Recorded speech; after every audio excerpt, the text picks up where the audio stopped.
the children more. Zeus then fell in love with a sea nymph named Thetis. But there was a prophecy given to Zeus. If you wed the sea nymph Thetis and bear a child with her, that child will overthrow you as the supreme ruler of the Olympian dynasty. Zeus then commanded Peleus, a mortal human, to marry Thetis. Ladies, yes, my God, shall marry the senior Thetis, her child. Why don't the needs of the West? Now the gods and goddesses shall be present. Aries the goddess. How come is Aries represented? She is the goddess of kings.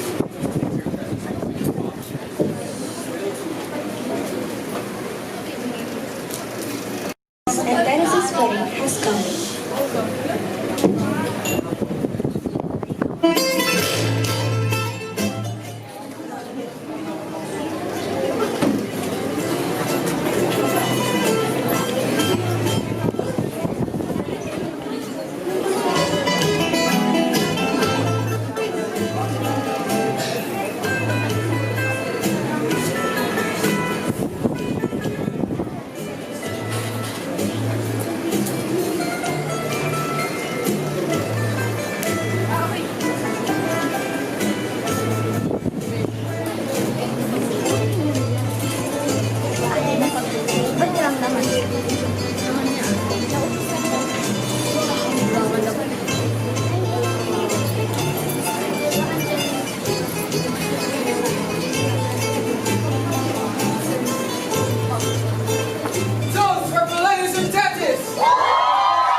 Though in the midst of this celebration, there came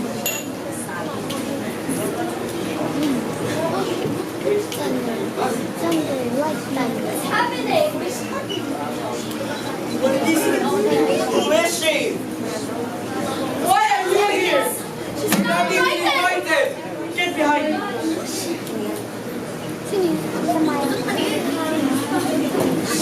Having fun without me. Oh, do not fret, for I'm not here to cause any trouble. Only to give out a golden apple. A golden apple that can only be in possession of the fairest of them all. 3 goddesses were able to catch the golden apple: Hera, Athena, Let go of my Aphrodite. golden apple. I was clearly destined to have it. Stop talking nonsense. We all know that I am Pharisee. Ladies, we really can't decide for ourselves. Why don't we ask Zeus for help? They all agreed and set out to talk to Zeus.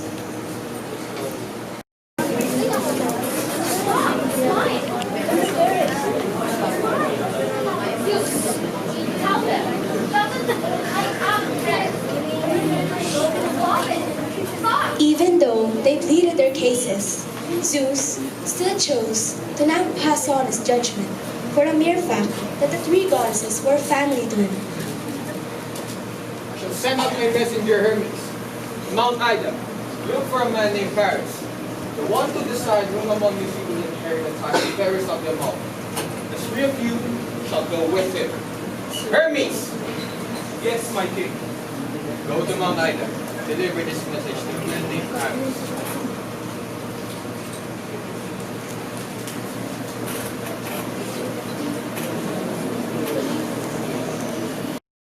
Then sets off to Mount Ida in search of Paris, with the 3 goddesses along with him.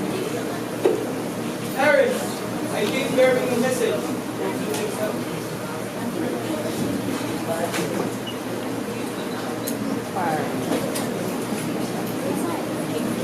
You shall decide what to do with this golden apple.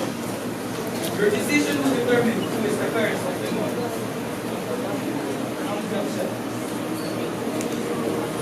The 3 goddesses then went and laid their offerings one by one.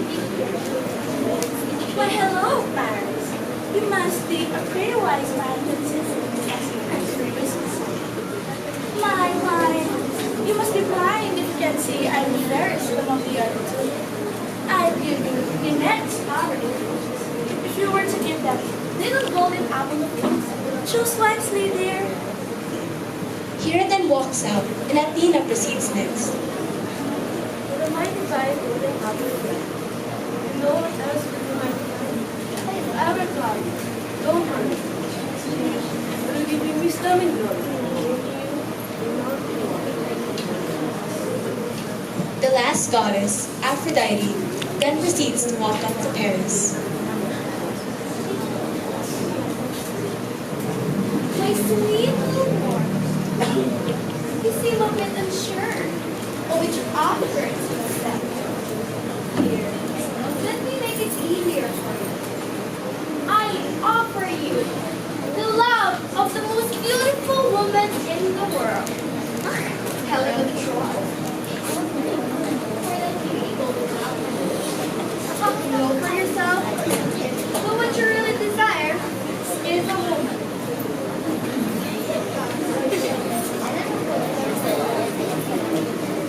You have all made very convincing offers, but what I truly seek is to be wed to the most beautiful girl in the world.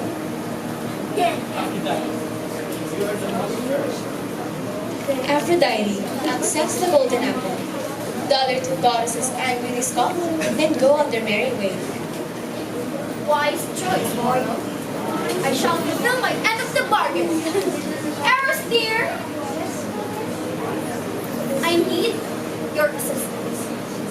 The three of us shall be attending a gathering hosted by Helen, the most beautiful girl who lives. You shall shoot Helen using one of your arrows to make her fall madly in love with Paris.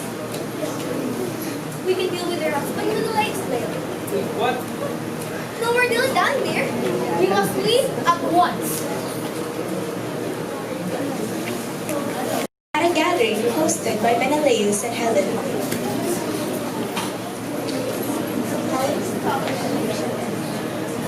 I say that. This is a shot girl. Do not disappoint your son.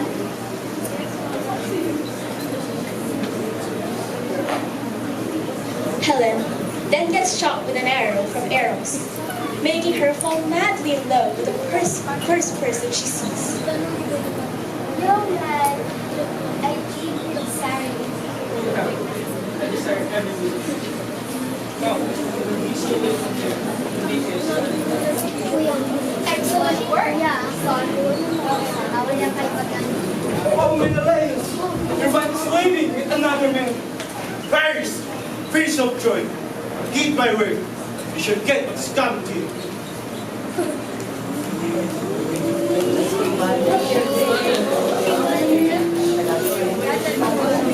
Palameres to look for Odysseus.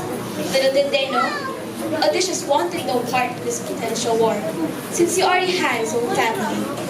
For him to not participate, he pretended to be a madman to fool Palamedes. Aha! The time has come for you to fulfill your oath to the ever beautiful Helen. Odysseus ignores Palamedes and continues plowing what seems to be salt. He should be plowing rice. I am no fool, and I am writing for you to reveal your true self. Palamedes then proceeds to get Odysseus' newborn and sets him in front of the area being plowed. If you are really a madman, you shouldn't mind your son and continue plowing. Odysseus suddenly stops plowing. Just as I predicted. Come, we must go find Achilles.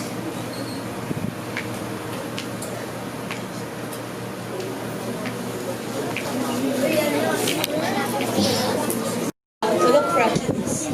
Achilles was pretending to be one of King Lycomedes' daughters. Why did he do this, you may ask? Well, his mother Thetis had foreseen his death in the war, so she advised him to hide out. Odysseus had already devised a plan on how to distinguish Achilles from the other princesses. He pretended to be a merchant selling jewelry in arms. Once the princesses had come out of the castle, they all admired the lovely jewelry, except for one. The one supposed princess ignored the jewels and went directly for the arms. Oh, Achilles! Must consider your talents like the rest of us.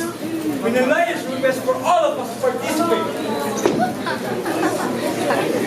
Menelaus has finally gathered all the suitors. So they plan together on how to get revenge on the Greeks.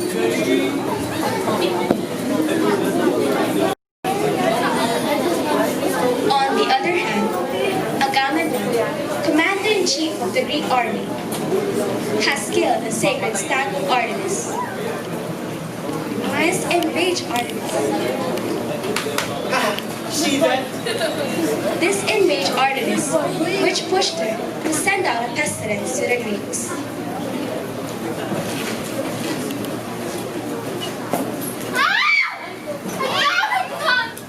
You shall pay for this!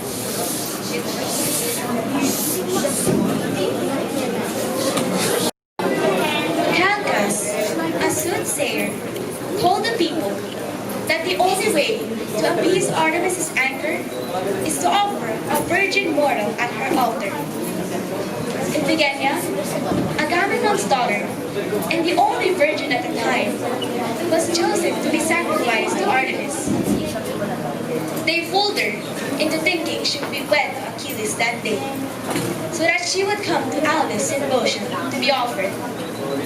While the people were already getting ready to sacrifice her, Artemis took pity on the poor mortal.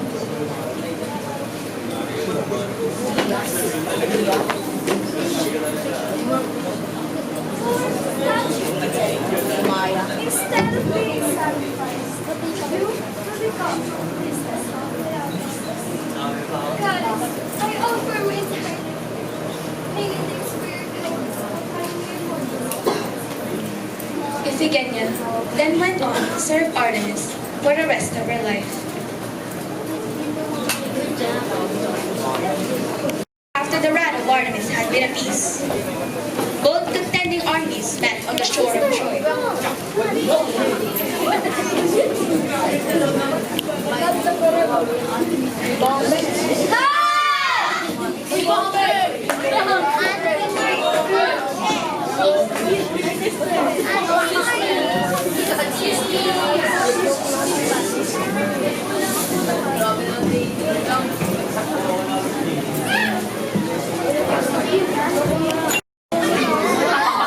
Why, you may ask? Well, this is how it all started. Apollo, I humbly ask you to send a pestilence upon the Greek camp. Their commander-in-chief, Agamemnon, refuses to give her back my daughter, Chrysis. She is being held by a captive and refuses to give her back no matter how much I'm needed. Fair enough. Apollo answered Chrysis' prayer and sent a pestilence upon the Greek camp.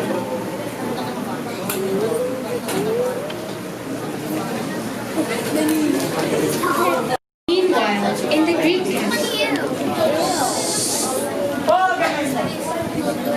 Listen!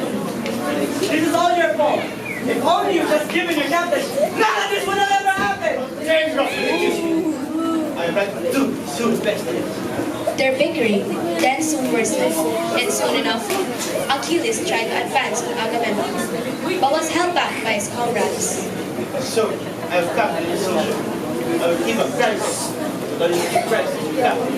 And why would I ever do that? I will still reply with my mistake. I will withdraw from the war if I give you my captain. If you want Chrysis that man, you will get her. But you will lose a very valuable asset to the army. Me.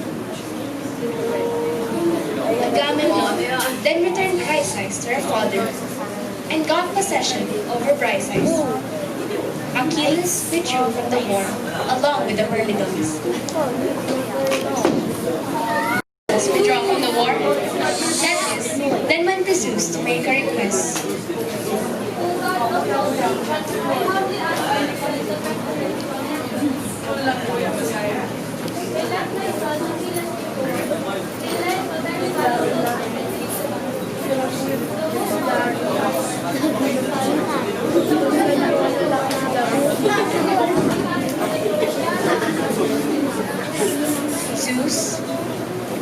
that gods and goddesses were not allowed to intervene, still granted Teresa's request. He did so because he still loved her to some extent.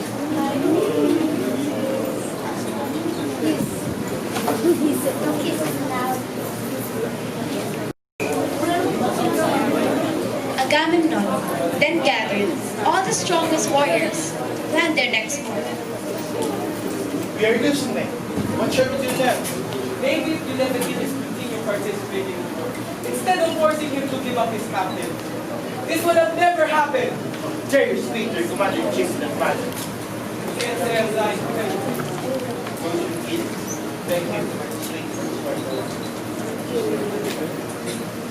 Thank you.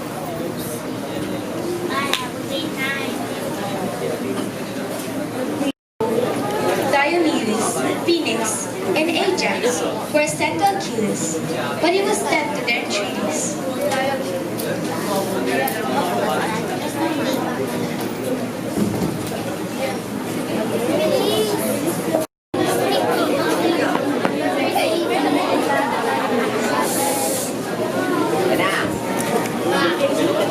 Ajax performed prodigies of valor, and at length encouraged other warriors, then shouted defiance. To which Hector replied, and hurled his lance at the huge warrior, where it was well aimed and stretched Ajax. Then Ajax seized the huge stone, one of those that served to prop the ships, and hurled it at Hector.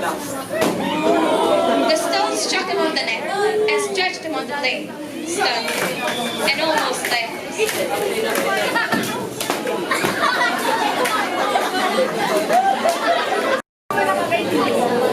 Hera then decided to borrow Aphrodite's cestus.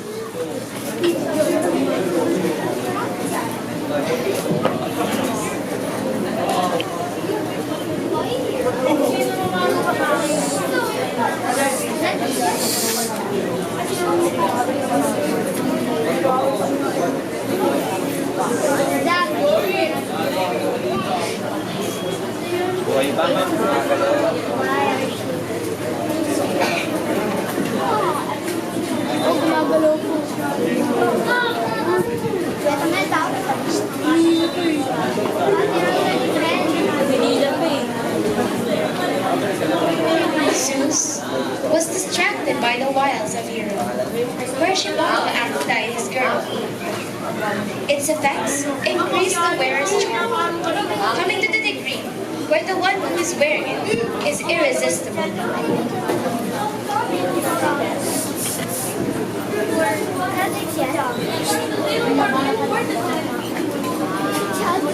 Hera joined her husband, who sat on Olympus, watching the battle. But it didn't take long for Zeus to realize that Hera was distracting him, using her charisma. Once he beheld Hector stretched on the plain, almost lifeless.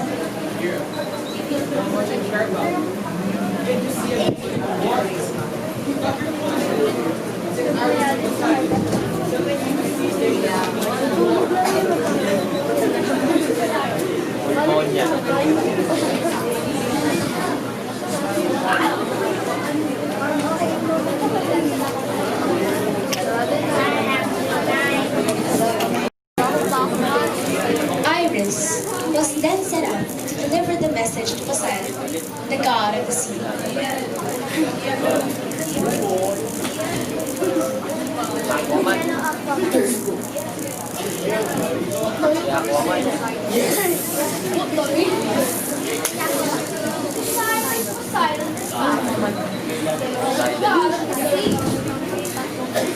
I come bearing And what is this message that is out? you are doing is wrong.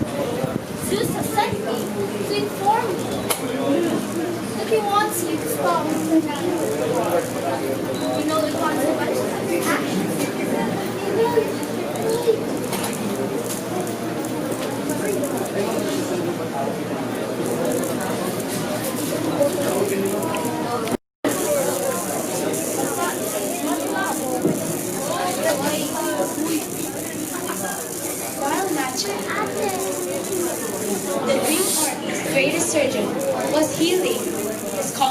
Zeus. He got shot with an arrow from Paris' bow.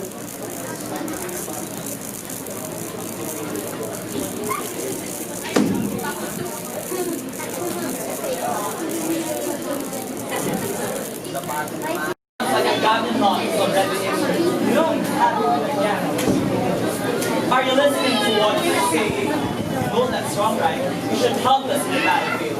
No matter what you say, you will not convince me. Very well then. Just let me your armor, shield, and sword. Then I bury Gallia, and he will fall back in fear.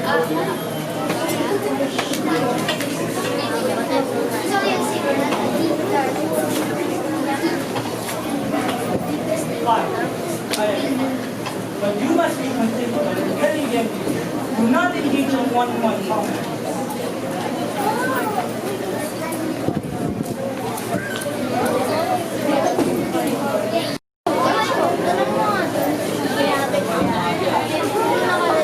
Patroclus then scared all the Trojan warriors away, making them think he's Achilles himself.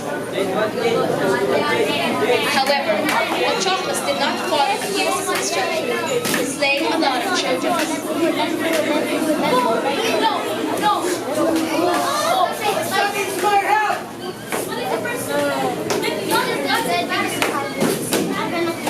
Sarpedon, son of Zeus, ventured to oppose Patroclus, but was killed by him. Zeus wanted to help, but Hera hindered. Zeus stood helplessly, witnessing his son being killed by Patroclus.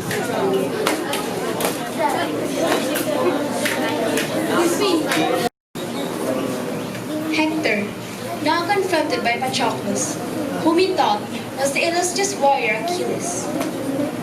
Patroclus threw a vast stone at Hector, but he missed his aim, hitting Cebriones, his charioteer, knocking them down. Hector then leapt from the chariot to rescue his friend. Patroclus also descended to complete his victory, and the two heroes went face to face. Oh no, finally met the famous renowned warrior of the Grecian army. But it will be changed, and I finally free. Patroclus charged at Hector, but Hector managed to avoid his aim. And unfortunately, Patroclus was killed by Hector, and he took his armor. All his men, including him, were very surprised that a different person was killed instead of Achilles. Hector and his men attempted to capture the body, but Ajax and Menelaus defended the body.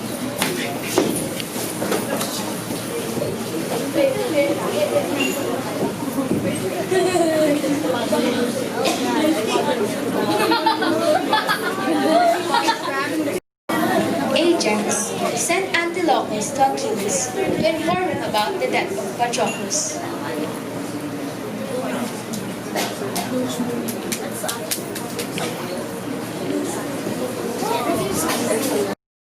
Achilles, what did they have a word with you? Where's my cousin? Sorry to tell you this, but he was killed by Hector. That's not true! My cousin is... Sorry.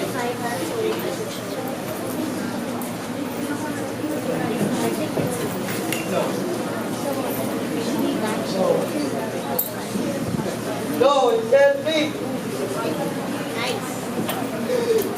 No! No! Get me! Achilles was filled with devastation, pain, and anger, to the point where Antilochus feared that he would destroy himself. Thetis went to her son when she heard his cries and found him full of remorse in the hopes of avenging Patroclus. Patroclus has fallen in battle. My dearest cousin, who was also my dearest friend, has vanished. Oh, I want to avenge him.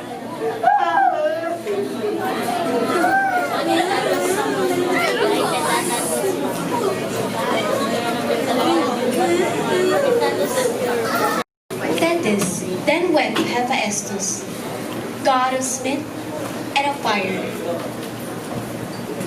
My dear goddess, I am honored. But your faces are quite sober. There's something. Please will tell me, and I shall do my best to fulfill your needs. As long as stop again. My son is devastated, for his cousin was killed during the war. I need you to make a new armor for him, an armor that is more beautiful and better among all armor that is made. I shall do it gladly. Take it, please.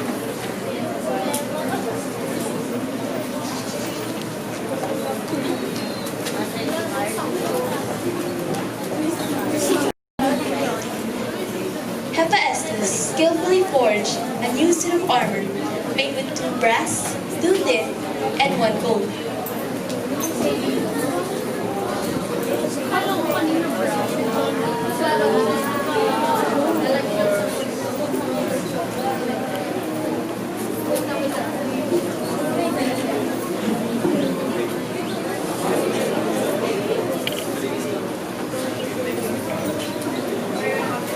This then went back to Achilles to give back his new suit of armor. The armor was so beautiful that even Achilles forgot about the death of his friend due to astonishment.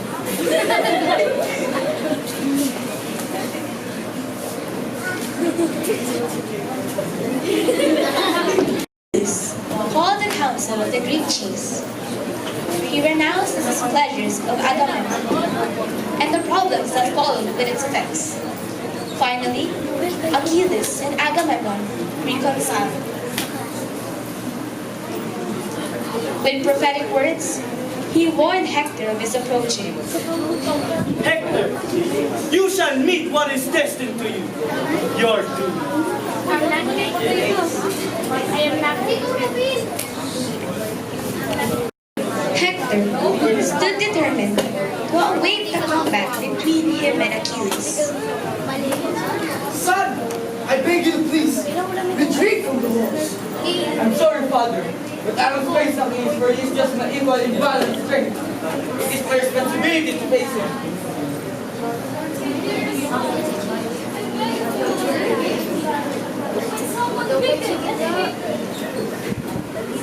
Whatever you say, your decision will not change the against you combat with the great Achilles.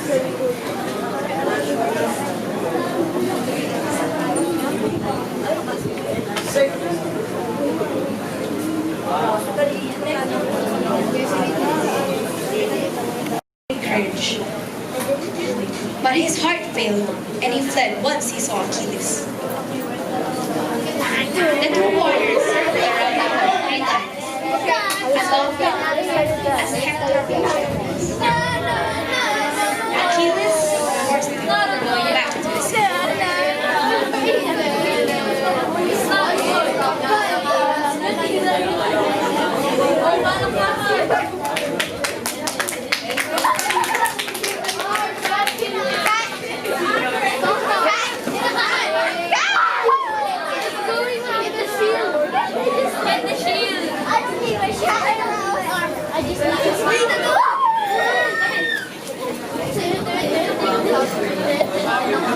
Athena, in the form of Diomedes, Hector's bravest brother, appeared to him.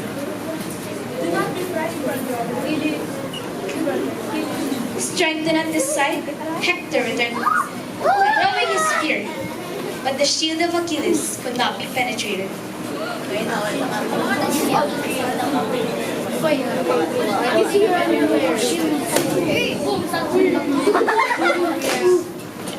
Hector turned to Diomedes, was not there, and realized that he was deceived.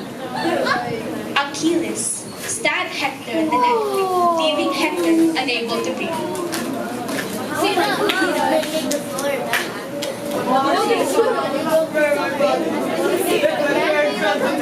And that persecutor rights from the sons and daughters of Troy. You filthy dog! Name not ransom nor on whom you brought such dire distress. No, none shall save thy carcass from the dogs. Although 20 weeks in ransoms and gold were offered, I would refuse it all.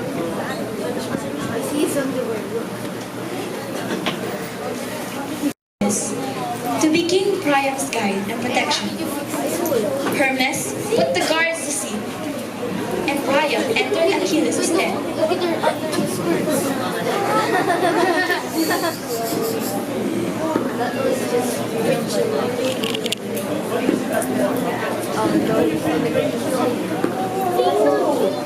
No, I can stop this. Easy on that. I'm not here to cause any conflict, but I'm here to rise like a beloved son. Why would I be in favor of her? And in fact, you're the enemy. Because I'm a father to a prince. I remembered your father. That's wise enough. Yeah, great strength and courage to face any obstacle. But most importantly, he was a loving father that would do anything for his son. And that is what I'm doing right now. Oh, please return the body of my son, where he deserves it properly. Achilles was deeply moved by Priam's words and granted his request.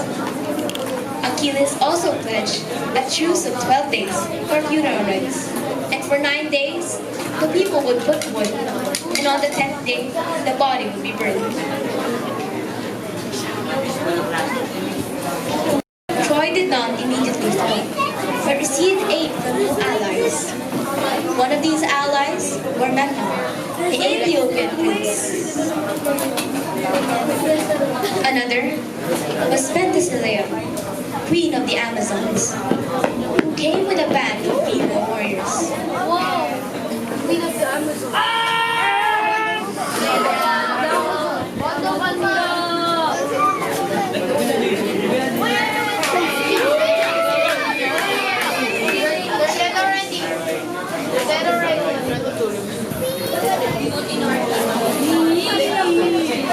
Penthesilea slew many of the bravest warriors,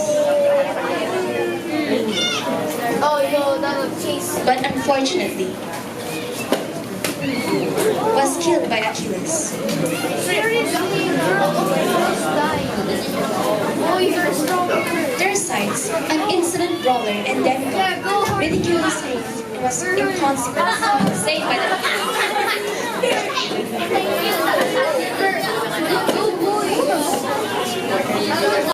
which allowed the children to have the burial of Hector. He was captivated by her charms, and to win her in marriage, he agreed to use his influence with the Greeks to grant peace to Troy.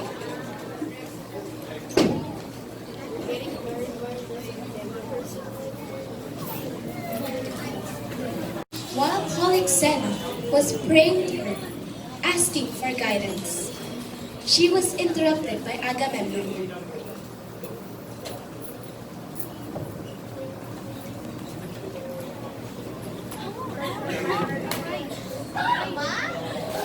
Always wanted to perceive. Now you're mine.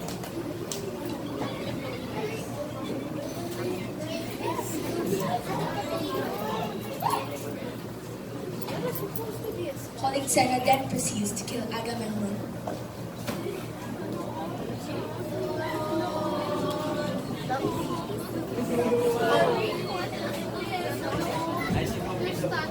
Paris then discharged a poison arrow to Achilles, fatally wounding him in the heel, the only vulnerable part in his body.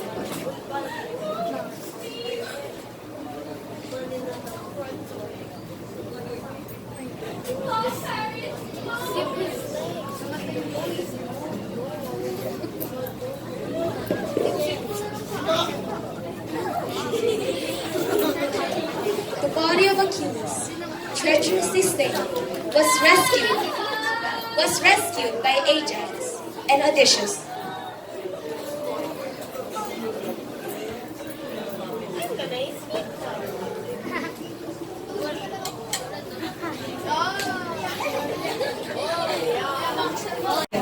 To the warrior who truly deserves it.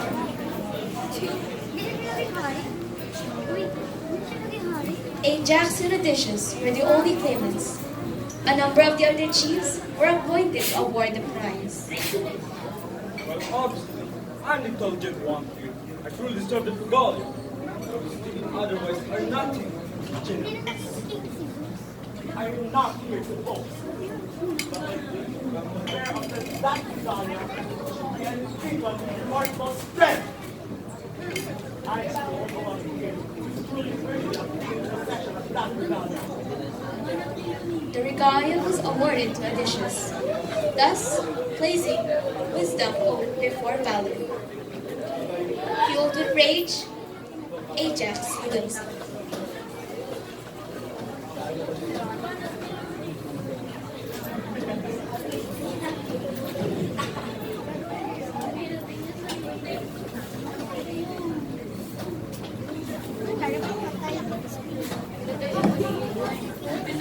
The Grecian expedition against Troy, but had accidentally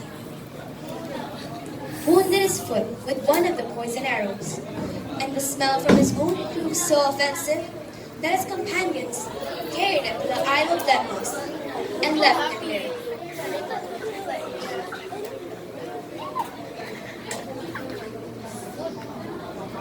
Diomedes was now sent in due season to join the army. He succeeded, and Philoctetes was cured of his wound by magic.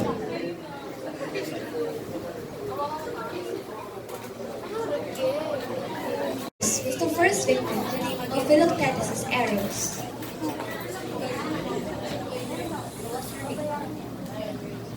Bitterly jealous of the ever-beautiful Helen, Oino refused to aid Paris, even though she was the only one who could cure him.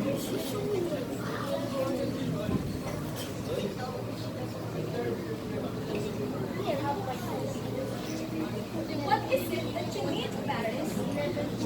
You are so full of yourself that you even decided to face me personally.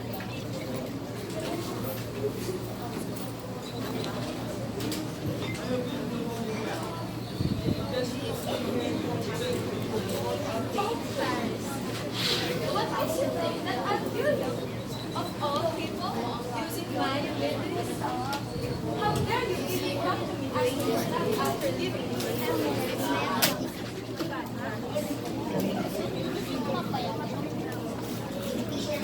After realizing Oinon still loved Paris, she hurriedly came back to Troy. But she was too late. So full of grief, Oinon slew herself.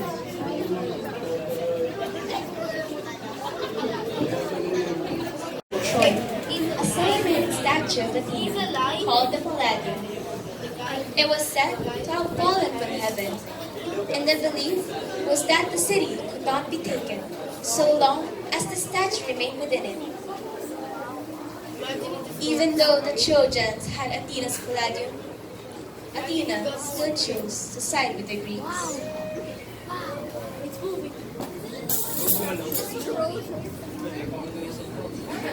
She aided them in obtaining the Palladium.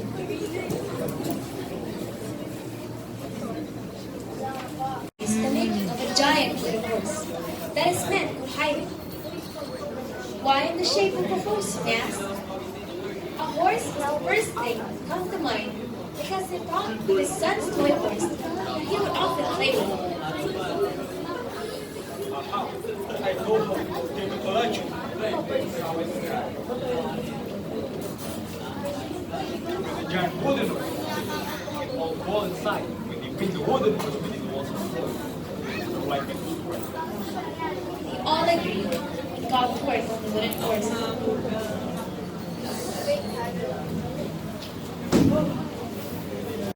Had already foreseen what the Greeks were going to do.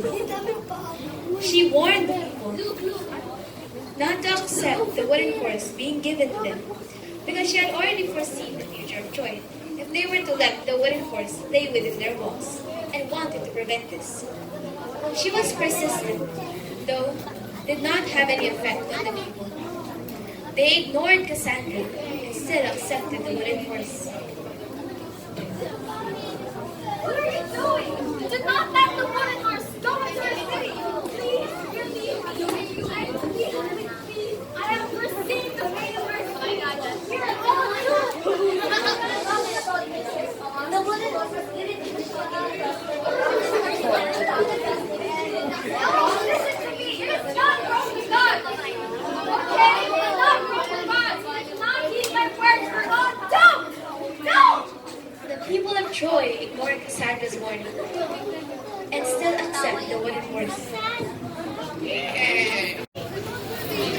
The people of Troy then celebrated because they had received what they thought a gift from the gods. They ate and drank the whole night.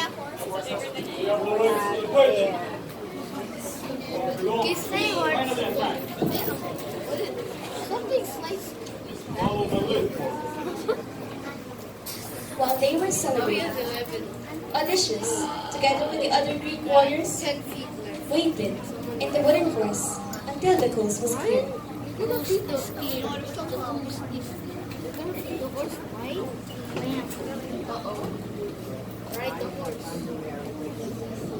The people at Troy then proceeded to give their offerings to Athena.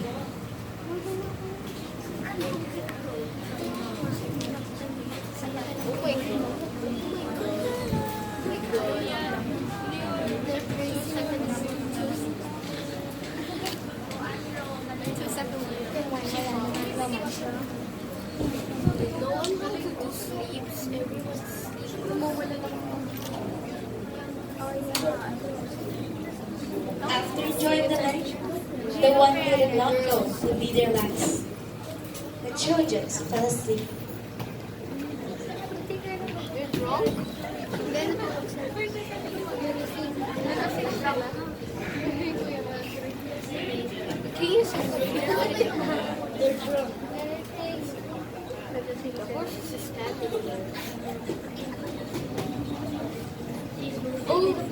After making sure the Trojan soldiers and the other people of Troy were vulnerable, Odysseus and his men struck.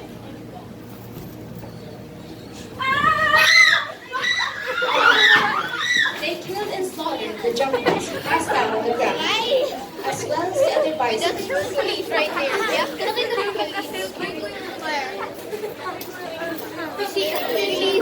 King Priam and Queen Hector were then awakened by the sound of screaming. Get the statue.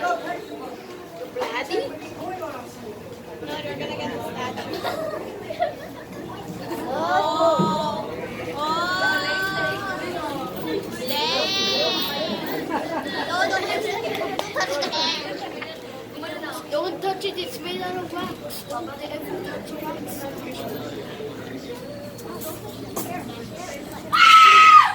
You will come with me. You will come with me. Wando. Yan, yay. Ano daw? Yay. Triumph. After witnessing the sight, Priam started losing his mind. My wife! My dude!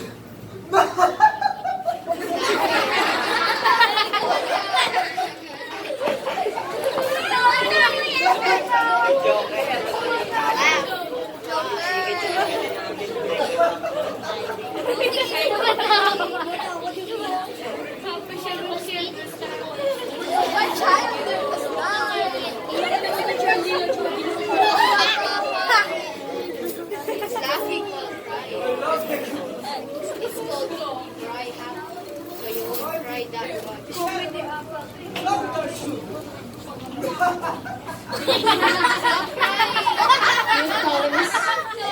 Achilles' son, who already spent quite a while seeking for Priam, and at last he had found him. At last, I have finally found you. O King of Troy, I shall have your head. Any last words? Spare me, warrior. I'm set to what? Apollos then proceeded to the head fight. Where's Hercules?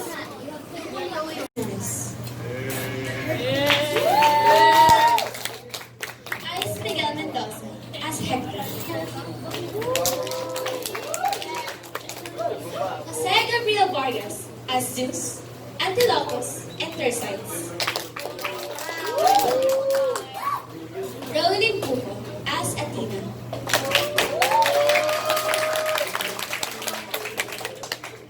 Patricia Ann Gabriel Salvador as Aphrodite, Iris, and Polyxena.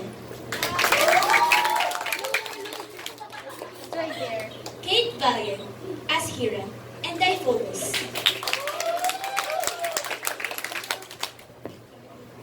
Yuri Benitez as Artemis and Oinon.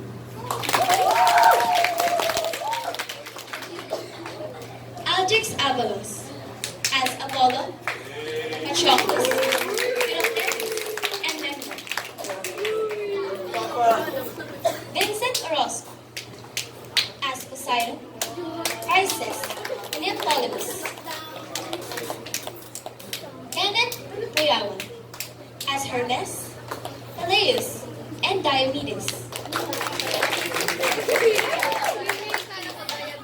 Juan Rico Fernandez as Odysseus.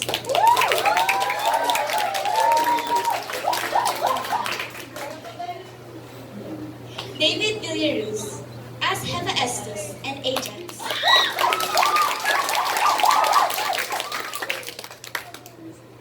Hannah Ramos as Ares and Cassandra.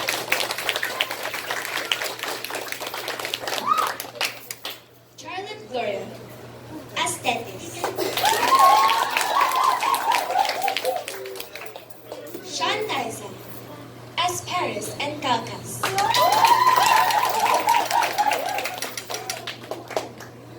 Esa Napura as Eros.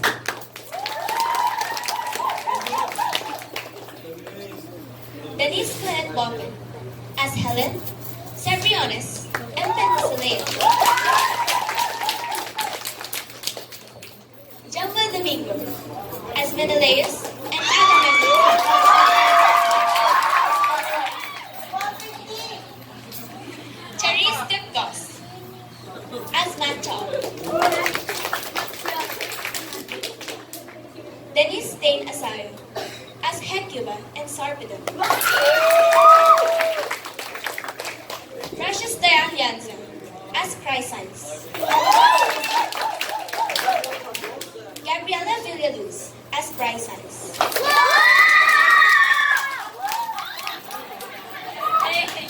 Kramnik Sarita as Praya.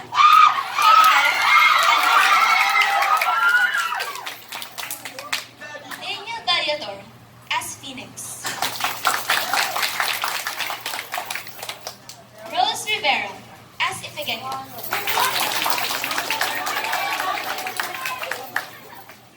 Thank you all for watching our play. The grade 10 appreciates all of you.